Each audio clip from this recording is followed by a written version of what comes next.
Guys, it is Kojin here. Today we're going to be talking a little bit about the WonderKing North American release. I just really wanted to go over numbers real quick with you guys on Steam just to kind of get an idea of where we're talking about here and what the population is looking like. So let's go ahead and let's hop over to Steam. So as we can see here on Steam, they have 246 people online at a cap of 306 200 days ago. Really, this is the biggest thing, is the fact that it's able to still sustain the same amount of players. It's still pretty late right now. It's about 8:40 p.m. so it's not necessarily peak, but there are a lot of players online. As you can see, the player base is also pretty real because it's having that up and down momentum, as you can see in the graph, and that's normally a telltale sign of when people get on the game, get off the game, get on the game, get off the game during those peak moments. But as it's holding on to players, I think that that's always a good sign. I think that that's a real good sign that it's healthy. Now let's go ahead and let's check out some other games. First, we've got LaTale. LaTale has got 12 people online. MapleStory had 11,000 players online, which is pretty crazy actually. That's kind of crazy. Sword has 377 players online, and Soul Guardians has 8 players online currently. So these are just some games that are on Steam also, besides WonderKing, that are also 2D MMO side scrollers. Usually all of these games in general just usually have the same kind of like player base. I like to group them all together because they are a genre really of games. This is unimportant though. Really, we're here about WonderKing. Let's go ahead and let's head back over here. I just wanted to go ahead and just talk a little bit about the release. I think that the release actually went over relatively well. If we're comparing this to the KR launch, I do feel like people are definitely sticking around for this version a lot longer. People are excited to get on and play. As you can see, the town's pretty full. Just, you know, people here chilling on channel 1. If you go out and you're grinding in maps that are really popular, you'll see people everywhere. Let's go ahead and let's go to a place that's usually really popular. Let's go to Specialty Product Store. Coming through these maps, you'll see a ton of people just in parties, all grouped up, really just having a good time. Shout out to everybody who's having an amazing time here on WonderKing. I think that this really is a good start to a 2D MMORPG. No matter what channel you come on, there's going to be a full group of players, you know, getting ready to fight, and they're all playing, trying to level up to level 200 as quick as possible. Here, the leveling rate isn't nearly as big compared to the other versions. Really, one is probably easily the slowest version of WonderKing out. This is reason why is because this one doesn't necessarily follow the KR structure, and they're trying to build a more westernized version of WonderKing that's going to cater to the player base, and I think that they're doing a good job for the most part. I know that within a month it was hard to make a lot of tweaks, and all the stuff that we're seeing from the first beta actually did end up coming in over here. We're seeing that EXP curve return, we're seeing chances on level ups and stuff like that, so it's real interesting to see. They did remove a lot of systems, so things like character enhancement ability stat 2 window is totally not in the game. I don't know if they have any plans to add it later, but right now they're not in. Things like guild raid also are not in the game at the moment. Boss raids only go up to level 300, which makes me curious if the level cap also is level 300 as well. They don't even have the 4th boss in here yet, so that's also looking like, oh excuse me, the 4th boss is in here. It's just looking weird on the map at the moment. It's a little buggy. So looking at this, they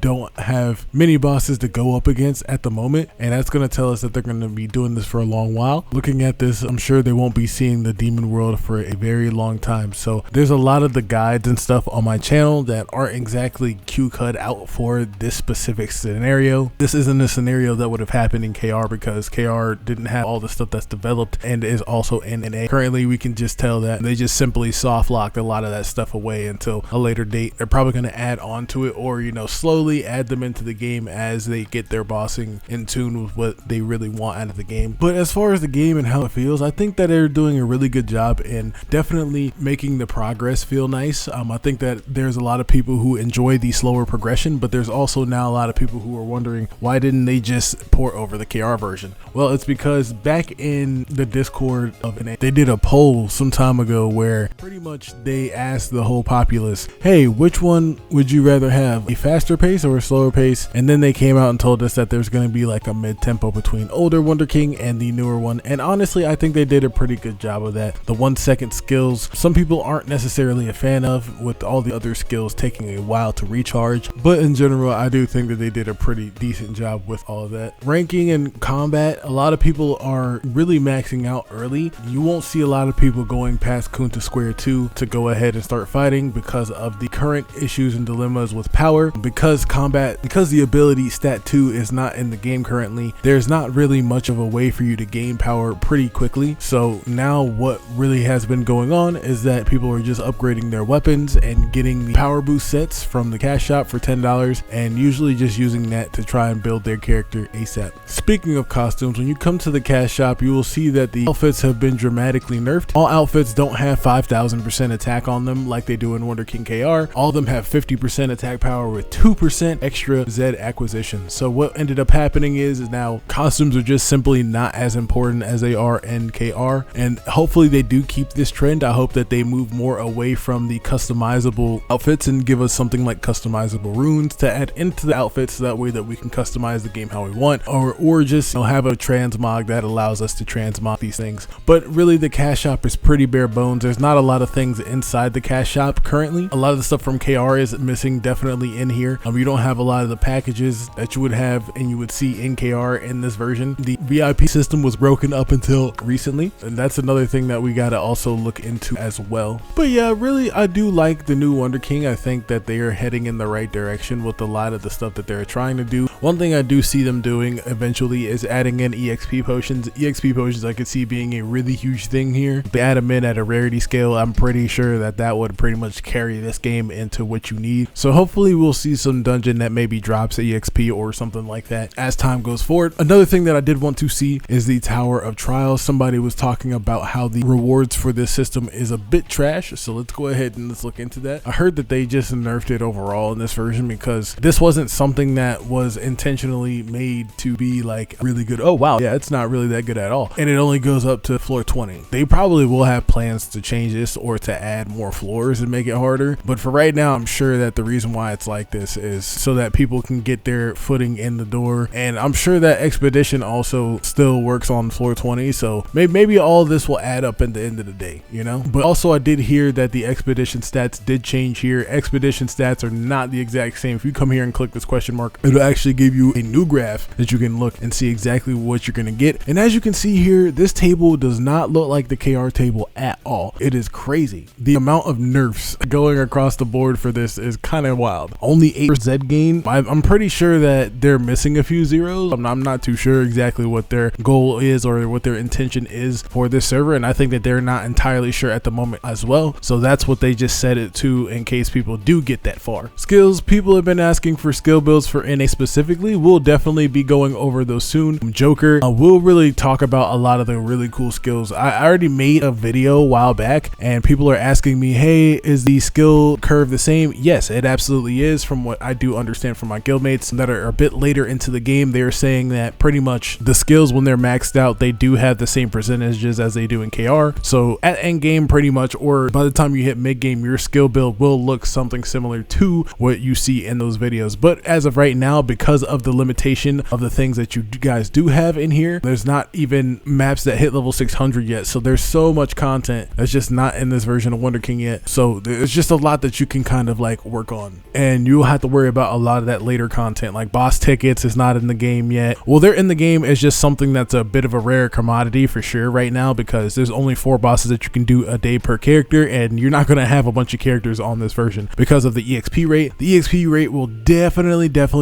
be the main reason why you make the most. But some quick tips just to get leveling: definitely level up in a party of 5. You do this, you will level up immediately, and I'm telling you, it is so fast. If you work in a party of 5, whether you're autoing or not, it'll definitely be the way to go. Pets, I wouldn't worry too much about pets at the moment. If you're looking to really dig your feet into it, get a pet from the cash shop, but also be sure to get pet food. At the moment, pet food is not free, so I will definitely have to say, you know, spend another 10 bucks on some pet food as well. I think that the pet food is like $1. If I'm not mistaken, it could be $2. I'm not entirely sure at the moment, but definitely go ahead and get a pet and some pet food. Just make sure that you have all that totally underwhelmed, so that way that you don't have to worry about all the other stuff later. But yeah, that's pretty much WonderKing in a nutshell right now. I really just wanted to come out here and just say that I do think that there's a lot of people having a good time on the game right now, and I think that right now the game definitely is in a super smooth spot, and as time goes forward, I think that it'll be even better, and hopefully they do fix a lot of these simple bugs. There's a lot of visual ones. Some other pretty crazy stuff has popped up as well, but they have been on it pretty much 24/7. They have been super responsive as of late, the development team, and I'm just glad to see that they're on foot so much with this specific launch. It makes the game feel really well at home, and to see that they're trying their best here is the only thing that content we really request from them. Eventually they'll get to a point where they're going to be shoveling so much money from NA. But thank you guys so much. Do appreciate you guys stopping in for the video. Sorry for the wait, but we do have class specific guides coming out soon. I will be going over to KR version to kind of talk about this a little bit more in depth, and also we'll be bringing back the DPM and burst charts to show on the channel. I know that all the stuff on Reddit kind of got removed because it's coming to a wiki. We'll be talking about that at a much later date. But say probably about another 2 weeks you'll hear more about it. It'll probably be soft launch by then, so we'll definitely let you guys know exactly what's all going on at the moment. But thank you guys so much for all the content and for all the things. Don't forget to comment, like, subscribe. Don't forget to check out our Twitch. Don't forget to check out the WonderKing Reddit, and also don't forget to check out the Steam page for WonderKing if you haven't already. Go ahead and leave a review, or just say if you like it or if you don't down in the comments, whatever you like. But I just wanted to say that I think that this is a smooth launch, no problems this time around. And as you get later into the game, yeah, it becomes a bit strugglesome, but that's not for the common player at the moment. Most people are probably around level 150. Once you hit the level 200 area, apparently there are some really interesting things that happen. The mobs just are so strong that you can't actually continue to progress, so they're working on later game progression at the moment. Most people are not around level 200. As I said, I think our top player at the moment is level 185. Shout out to Magic Bender. But at the moment, yeah, there's just a lot going on, so hopefully we'll hear more about that at a later date. I think that was their intention, was to, you know, work on the level 1 to 200 experience and then work on other things from there. Probably going to see another update, some more bosses come out, other cool stuff, and lots of new guides. Yeah, I know they're having a guide competition. I'm not going to enter myself into any North American events simply because I don't think that it's fair, and I just would really want for you guys in NA to give yourselves a chance and to get other content creators out there to work on this really cool stuff. So thank you guys so much. Don't forget to comment, like, subscribe, and I will see you guys on the next one.